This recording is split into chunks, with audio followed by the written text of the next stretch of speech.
Ẹ jẹ́ á ṣàgbéyẹ̀wò tó fẹ́ ṣẹlẹ̀ sí gbogbo ìràwọ̀ pátá lénìí tí ń ṣe ọjọ́ Friday, March 27 ọdún 2026 ìtawà nú ẹ̀ yìí. Ẹ̀yin tẹ́ ń wò mí ẹ bá share fídíò yìí kó jẹ́ olú àtàǹfààní fọ́pọ̀ ènìyàn. Oníràwọ̀ iná tó kọran yan Aries tàbí láàrin March 21 sí April 20 ọjọ́ tó dára lọ́jọ́ tòní jẹ́, ṣùgbọ́n lákọ̀ọ́kọ́ ó ṣeéṣe kí ẹ fẹ́ ní family tension kékeré kan ní àkọ́kọ́ ọjọ́ tòní, tó sì jẹ́ pé tí ọjọ́ yìí ṣe ń lọ gbogbo ẹ máa padà máa rọlẹ̀, tí ẹ máa padà ní ìdùnnú àti ayọ̀ láti inú ọkàn yín wá. Ó ṣeéṣe lọ́jọ́ tòní kí àwòrà yín kó strong dáadáa, tó ṣe é pé gbogbo nǹkan tí ẹ bá ń ṣe pátá ló máa rọ̀ yín lọ́rùn láti mójútó, tó sì máa jẹ́ kí ipò yín láwùjọ kó tún tayọ sí àwọn nǹkan tẹ́ ń ṣe àtúnjẹ́ kó improve sí dáadáa. Ẹ ṣe òtítọ́, ẹ ṣe òdodo láwùjọ àwọn èèyàn lè ní ẹwà focus kẹ̀ṣe dáadáa sáwọn èèyàn pẹ̀lú. Nípa ọ̀rọ̀ iṣẹ́ kò sí wàhálà rárá, ìbáṣepọ̀ yín àti olólùfẹ́ yín ó lè rí bákan díẹ̀ lọ́jọ́ tòní. Nípa ọ̀rọ̀ owó náà sì rí kò sí problem. White jẹ́ kọ́lọ̀ tó dára jù fún yín láti wọ̀ láṣọ lónìí. Aago 10 kù ìṣẹ́jú 15 ní àárọ̀ sí aago 11 kọjá 30 ìṣẹ́jú láàárọ̀ díẹ̀ àkókò èyí tó dára jù fún yín tí ń ṣe lucky hour fún yín lénìí. Oníràwọ̀ erùpẹ̀ alámọ̀ Taurus tàbí láàrin April 21 sí May 20 ó ṣeéṣe kí ìwà kan tẹ́ máa wù lójijì kan kó fẹ́ ràn yín lọ́wọ́ lórí kankan lọ́jọ́ tòní. Idea kan máa wáyé sí yín lọ́pọlọ nígbà tẹ́ òrò kan tó ṣe é pé ràn yín lọ́wọ́ lórí situation tẹ́ wà lọ́wọ́lọ́wọ́ báyìí pẹ̀lú ẹ̀yin àti àwọn tó ṣe é pọ́wọ́ gbà yín ká. Ọjọ́ tòní jẹ́ tó dára púpọ̀, tó ṣe é pé ìbáṣepọ̀ yín àti olólùfẹ́ yín àti àwọn tó jẹ́ bí ẹ̀gbọ́n àbábúrò yín ó máa wọnú ara dáadáa. Tẹ́nìyàn kan bá nílò idea yín lọ́jọ́ tòní, ó dára kẹ́ fún wọn látàrí pé ẹ máa ní idea náà lọ́wọ́ dáadáa lọ́jọ́ tòní.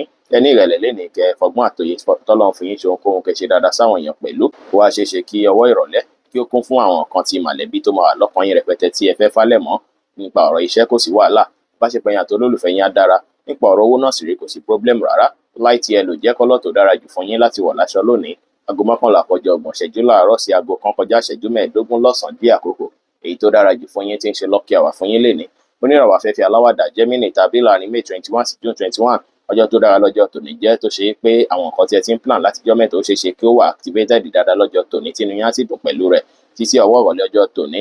Ìbáṣepọ̀ yín àti àwọn tó rọ̀gbà yín ká á dùn alárinrin látàrí pé ọ̀rọ̀ sísọ yín máa fìdí múlẹ̀. Ọ̀rọ̀ sísọ máa flow dáadáa lọ́jọ́ tòní, tọ́wọ́ yín máa wà very active. Ẹ lọ opportunity àsìkò yẹn láti fi béèrè ìrànlọ́wọ́ tàbí support èyíkéyìí látọ̀dọ̀ àwọn tí ó gbà yín ká. Ọjọ́ tòní jẹ́ tó ṣe é pé ó dára púpọ̀ kí ẹ fi make effort lórí àwọn nǹkan tí ẹ̀yin fẹ́, tó sì máa padà rí bí ẹ ṣe ń fẹ́. Ẹ má wá táṣe jù ohunkóhun. Ẹ ṣe àwọn nǹkan tá mú kí ní ìdùn káyọ̀ yín kún. Ẹ tẹpá mọ́ṣẹ́ lénìí kí ẹ sì wà positive minded. Nípa ọ̀rọ̀ iṣẹ́ kò sí wàhálà, ìbáṣepọ̀ yín àti olólùfẹ́ yín kò sí problem. Nípa ọ̀rọ̀ owó náà sì rí kò sí wàhálà rárá. Light green jẹ́ kọ́lọ̀ tó dára jù fún yín láti wọ̀ láṣọ lónìí. Aago 1 kọjá ìṣẹ́jú 15 lọ́sàn-án sí aago 3 kù ìṣẹ́jú 10 ní ọ̀sán díẹ̀ àkókò èyí tó dára jù fún yín tí ń ṣe lucky hour fún yín lénìí. Oníràwọ̀ mi agbára Cancer tàbí láàrin June 22 sí July 22 ẹ ní láti kíyèsára o, pàápàá tẹ́ bá ti fi secret yín kan pamọ́ sọ́wọ́ ènìyàn kan látijọ́ mẹ́ta. Secret yẹn ó ṣeéṣe kán expose ẹ̀ lọ́jọ́ tòní o. Tẹ́ bá kíyèsára ó ṣeéṣe kíyàn kí wọ́n járọ yín, kí wọ́n sọ secret yín jáde lọ́jọ́ tòní. Ẹ gbọ́dọ̀ finú tẹ́nikẹ́ni rárá lọ́jọ́ tòní o. Issue lè wáyé láàrin ẹ̀yin àti olólùfẹ́ yín tàbí láàrin ẹ̀yin àti àna yín, gbọ́dọ̀ láàrin ẹ̀yin àti ẹni tó ṣe é pé ẹ jọ ń daṣẹ́ pọ̀. Issue lè wáyé níbẹ̀ lọ́jọ́ tòní o. Ẹ ní láti rí dájú pé ẹ jẹ́ kí ìmọ̀lára yín kó lágbára ju yín lọ, ìyẹn emotion yín. Ẹ mọ́kàn balẹ̀, ẹ fọgbọ́n àtòyè tọ́lọ́run fún yín, ẹ fi fálẹ̀ mọ ohunkóhun kí ẹ lè mórí bọ́ nínú situation èyíkéyìí tó bá wáyé lọ́jọ́ tòní. Ẹ̀yin tẹ́ wá ń ṣe ṣìnà tẹ́ ń lò ràwọ̀ yẹ kíyèsára kí problem má ti bí ṣìnà wáyé fún yín lọ́jọ́ tòní o. Pẹ̀lúpẹ̀lú kò sí bí situation ṣe lè lágbára tó, ó ṣeéṣe kí ènìyàn kan padà wá lọ́wọ́ ọ̀sán mọ́ ìrọ̀lẹ́ tó ṣe é pé ó máa wá ràn yín lọ́wọ́. Ẹnìyẹn ó ṣeéṣe kó jẹ́ pé lójijì lẹ́kàn máa rí ràn lọ́wọ́ látọ̀dọ̀ ẹnìyẹn tó ṣe é pé á tú yín sílẹ̀ kúrò ní gbogbo nǹkan tó dàbí situation tí ẹ bára yín yìí. Ẹ ní láti mọ̀ dájú pé gbogbo problem èyíkéyìí tó bá bẹ̀rẹ̀ lówùúrọ̀ kò ní pẹ́, kò ní di ìrọ̀lẹ́ kí gbogbo ẹ̀ tó ní ìyanjú. Ẹ free mind yín kí ẹ wà positive, kí ẹ sì mú sùúrù lò lórí ohunkóhun pẹ̀lú. Nípa ọ̀rọ̀ iṣẹ́ kò sí wàhálà, ìbáṣepọ̀ yín àti olólùfẹ́ yín náà ó ṣeéṣe kí ó rí bákan ṣùgbọ́n á padà rọlẹ̀. Nípa ọ̀rọ̀ owó náà sì rí kò sí wàhálà rárá. Pink jẹ́ kọ́lọ̀ tó dára jù fún yín láti wọ̀ láṣọ lónìí. Aago 3 kù ìṣẹ́jú 10 ní ọ̀sán sí aago 4 kọjá 30 ìṣẹ́jú ní ìrọ̀lẹ́ díẹ̀ àkókò èyí tó dára jù fún yín tí ń ṣe lucky hour fún yín lénìí.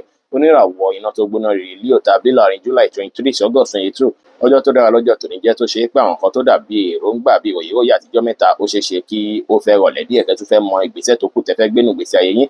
Ọ̀dọ̀ ó ṣeéṣe kí ẹ fẹ́ nílò láti kíyèsára pẹ̀lú relationship issue tó lè ṣe kó wáyé lọ́jọ́ tòní láàrin ẹ̀yin àti olólùfẹ́ yín. Olólùfẹ́ yín lè hùwà tó ṣe é pé kó tọ́ lọ́jọ́ tòní, ìwà tó ṣe é pé ó lè mú kínú bí yín tàbí tó lè mú kára fẹ́ máa kan yín bákan. Ẹ ní láti wà careful kẹ́ jìnnà sí argument tó máa lágbára ju bó ṣe yẹ lọ.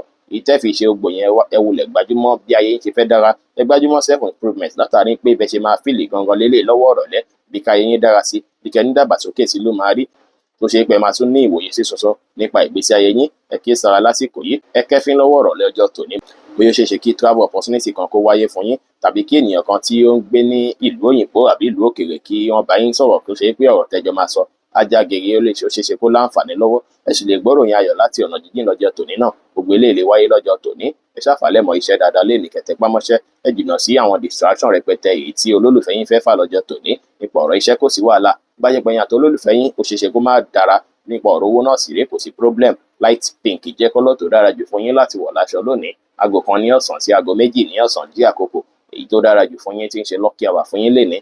Oníràwọ̀ ìpẹ́ funfun Virgo tàbí láàrin August 23 sí September 23, ọjọ́ tó dára lọ́jọ́ tòní jẹ́.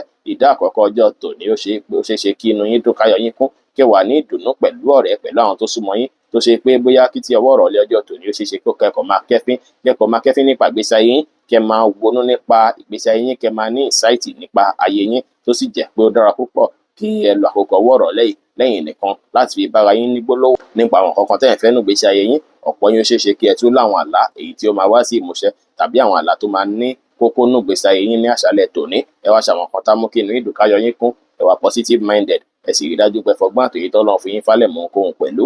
Nípa ọ̀rọ̀ iṣẹ́ kò sí wàhálà. Bá jẹ́ pé ẹ̀yin àti olólùfẹ́ yín náà dára. Nípa ọ̀rọ̀ owó kò sí problem. Light blue jẹ́ kọ́lọ̀ tó dára jù fún yín láti wọ̀ láṣọ lónìí. Aago 3 ní ọ̀sán sí aago 4 ní ọ̀sán jí àkókò èyí tó dára jù fún yín tí ń ṣe lucky hour fún yín lénìí. Oníràwọ̀ afẹ́fẹ́ márìírí Libra tàbí láàrin September 24 sí October 23, ọjọ́ yìí ọjọ́ tó ṣe pé ó dàbí miss day ni. Issue lè wáyé lóòrọ̀ kùtù ọjọ́ tòní láàrin ẹ̀yin àti olólùfẹ́ yín. Issue yẹn lè fa stress díẹ̀ fún yín, tó lè má jẹ́ kí ẹ lè falẹ̀ mọ́ nǹkan tó ṣeé ṣe kí ẹ ti plan fọjọ́ tòní tẹ́lẹ̀. Ọjọ́ tòní jẹ́ tó ṣe pé ẹ máa fẹ́ wà busy bákan, stress lè fẹ́ pọ̀ lọ́wọ́ òwúrọ̀ ọjọ́ tòní, ṣùgbọ́n ní ìdàkejì busy tẹ́ máa busy lówùúrọ̀ yìí ó ṣeé ṣe kí ó jẹ́ látàrí ti ènìyàn kan tí ó súnmọ́ yín pẹ́kípẹ́kí. Ó lè jẹ́ ọmọ, ó lè jẹ́ ẹ̀gbọ́n, ó lè jẹ́ àbúrò ní ọjọ́ tòní, ṣùgbọ́n ní ìgbẹ̀yìn lọ́wọ́ ọ̀rọ̀ lẹ́jọ́ tòní ó ṣeé ṣe kí ẹ rí sọ́pọ́ọ̀tì èyí tí ẹ̀ ń fẹ́ látọ̀dọ̀ àwọn tó rọ̀gbà yín ká, tí èyí tún máa jẹ́ kí ẹ feel relief bákan, tá jẹ́ kí àwọn àjàgà yẹn kó tún fẹ́ rọrùn lọ́rùn yín díẹ̀. Ó wá dára kẹ́ mọ́kàn ara yín balẹ̀, kẹ́ fètò sí nǹkan yín, kẹ́ fọgbọ́n àtòyí tọ́lọ́run fi yín fálẹ̀ mọ́ ohunkóhun, kẹ́ sì ṣe dáadáa sáwọn èèyàn pẹ̀lú. Nípa ọ̀rọ̀ iṣẹ́ kò sí wàhálà. Nípa ọ̀rọ̀ ìbáṣepọ̀ yín àti olólùfẹ́ yín ó ṣeé ṣe kí issue fẹ́ wáyé. Nípa ọ̀rọ̀ owó náà sì rí kò sí problem.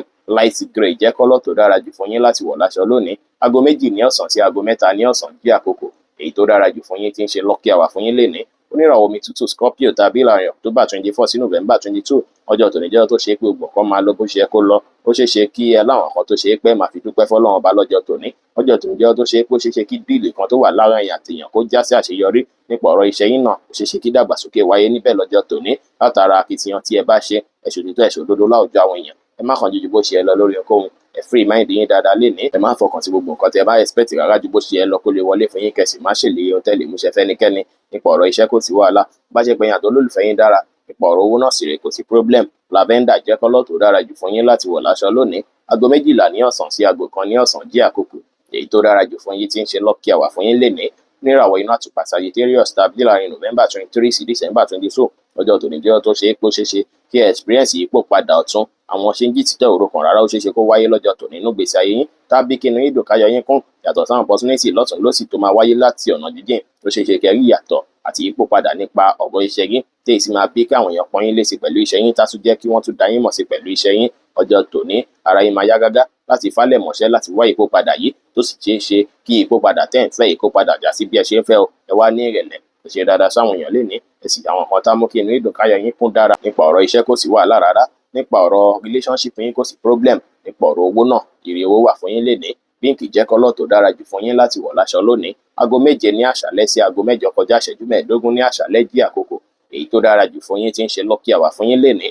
Oníràwọ̀ ìpele eruku Capricorn tàbí láàrin December 23 sí January 19, ìdá àkọ́kọ́ ọjọ́ tòní ṣeé ṣe kó kún fún stress àti ròyìnròyìn ní àyíká ilé yín. Eléyìí lè jẹ́ pé bóyá family member kan ló fẹ́ eléyìí, tàbí kó ṣe pé ènìyàn kan tẹ́ nífẹ̀ẹ́ sí, tàbí nǹkan kan tẹ́ nífẹ̀ẹ́ tí ló lè fẹ́ fa stress yìí díẹ̀ fún yín. Kí ilé ọjọ́ tòní tó ṣú, gbogbo ròyìnròyìn á padà rọlẹ̀, tó ṣe pé máa rí solution sí àwọn kan tí ó ṣẹlẹ̀ lówùúrọ̀ ọjọ́ tòní. Ọjọ́ tòní ó ṣeé ṣe kí ẹ tún experience connection tó dára láàrin ẹ̀yin àti olólùfẹ́ yín, tí èyí sì dára púpọ̀ kẹ́ fi lo àkókò àti ìgbà pẹ̀lú olólùfẹ́ yín o. Ó dára kẹ́ mọ́kàn balẹ̀, ẹ bá àwọn èèyàn sọ̀rọ̀ pẹ̀lú ìfẹ́, kí ẹ sì ní ìgboyà àti ìgbàgbọ́ ní kíkún nínú ara yín. Nípa ọ̀rọ̀ iṣẹ́ kò sí wàhálà. Bá ṣe pé ẹ̀yin àti olólùfẹ́ yín á dára. Nípa ọ̀rọ̀ owó kò sí problem. Baby pink jẹ́ kọ́lọ̀ tó dára jù fún yín láti wọ̀ láṣọ lónìí. Aago 8 kọjá ìṣẹ́jú 15 ní àṣálẹ́ sí aago 10 kù ìṣẹ́jú 15 ní àṣálẹ́ jí àkókò èyí tó dára jù fún yín tí ń ṣe lucky hour fún yín lénìí. Oníràwọ̀ afẹ́fẹ́ oníbínú Aquarius tàbí láàrin January 20 sí February 19 ẹ ní láti kíyèsára dáadáa pẹ̀lú ìwàsí àti ìṣesí tẹ̀ ń wò. Ẹ má fi inú tán ẹnikẹ́ni, ẹ má gbé secret yín lẹ́nikẹ́ni lọ́wọ́ lọ́jọ́ tòní kó má bàa lò against yín rárá. Lénìí ó ṣeéṣe kí ẹ hùwà kan tó ṣe é pé ó lè fẹ́ fa problem láàrin ẹ̀yin àti olólùfẹ́ yín tẹ́ bá kíyèsára. Ẹ kíyèsára dáadáa, ẹ má kánjú ju bó ṣe ẹ lọ tẹ́ bá fẹ́ gbé ìgbésẹ̀.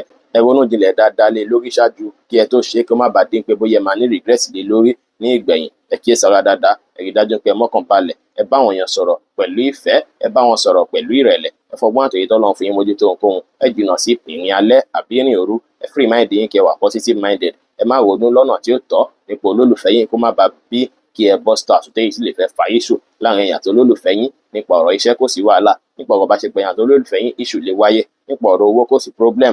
Bíìjì jẹ́ kọ́lọ̀ tó dára jù fún yín láti wọ̀ láṣọ lónìí. Aago 7 láàárọ̀ sí aago 8 kọjá ìṣẹ́jú 10 láàárọ̀ jí àkókò èyí tó dára jù fún yín tí ń ṣe lucky hour fún yín lénìí. Oníràwọ̀ omi tí kì í ru Pisces tàbí láàrin February 20 sí March 20 ọjọ́ tó dára lọ́jọ́ tòní jẹ́ látàrí pé ẹ máa rí ìdùnnú, ẹ máa ráyọ̀. Ọ̀dọ̀ ó ṣeéṣe lọ́wọ́ òwúrọ̀ ọjọ́ tòní káwọn kankan wà bí bùkátà tó máa wà lọ́rùn yín rẹpẹtẹ tó lè fẹ́ stress yín díẹ̀. Stress yìí lè fẹ́ jẹ́ bóyá torí ti ọmọ tàbí ti orí ènìyàn kan tí ó súnmọ́ yín, ó lè jẹ́ nípa ìlera ara ti ọmọ lọ́jọ́ tòní. Ṣùgbọ́n gbogbo ẹ máa tó ní ìyanjú kí ìrọ̀lẹ́ tó lẹ́ tó ṣe pé ẹ máa ríra yín nígbà ẹni tó ń plan nípa àwọn ìgbésẹ̀ tẹ́ tún lè gbé, nípa àwọn solution tẹ́ lè wá láti rí dájú pé ìgbésí ayé yín àti ti mọ̀lẹ́bí yín ó túbọ̀ dúró dáadáa. Ẹ mọ́kàn ara yín balẹ̀, ẹ má ṣe jẹ́ kí ìmọ̀lára yín lágbára jù yín lọ. Ẹ ní ìrẹ̀lẹ̀ kẹ́sì wá àkókò láti ṣe prayer dára. Nípa ọ̀rọ̀ iṣẹ́ kò sí wàhálà, bá ṣe pé ẹ̀yin àti olólùfẹ́ yín dára. Nípa ọ̀rọ̀ owó náà kò sí problem. Cream colour jẹ́ colour tó dára jù fún yín láti wọ̀ láṣọ lónìí. Aago 8 kọjá ìṣẹ́jú 10 láàárọ̀ sí aago 10 kù ìṣẹ́jú 15 láàárọ̀ jí àkókò èyí tó dára jù fún yín tí ń ṣe lucky hour fún yín lénìí. Bí ó ṣe jẹ́ nìyẹn fún gbogbo irúfẹ́ ìràwọ̀ méjìlá tó wà pátá. Ẹ̀yin tẹ́ ń wò mí, ẹ support wa pẹ̀lú èyí tí a fi léde ní àná òde yìí tá a pè ní ìṣẹ̀dá day pẹ̀lú birthday celebration. Ẹ support wa, ẹ kún wa nípa àlédáṣe. Ẹ̀yin tẹ́ bá fẹ́ sponsor, tẹ́ bá fẹ́ polówó nínú bánà tẹ́ fẹ́ kí logo yín wà nú àwọn bánà yìí, ẹ lè kàn sí wa ní WhatsApp. Ẹ̀yin tẹ́ fẹ́ ṣèwádìí onírúurú náà, ẹ lè kàn sí wa ní WhatsApp lórí 09033897161. Ire ó gbájẹ́ tiwa lónìí, lọ́sẹ̀ yìí, lóṣù yìí àti ní gbogbo ọjọ́ ayé wa láṣẹ Ìdùmarè. Ire o.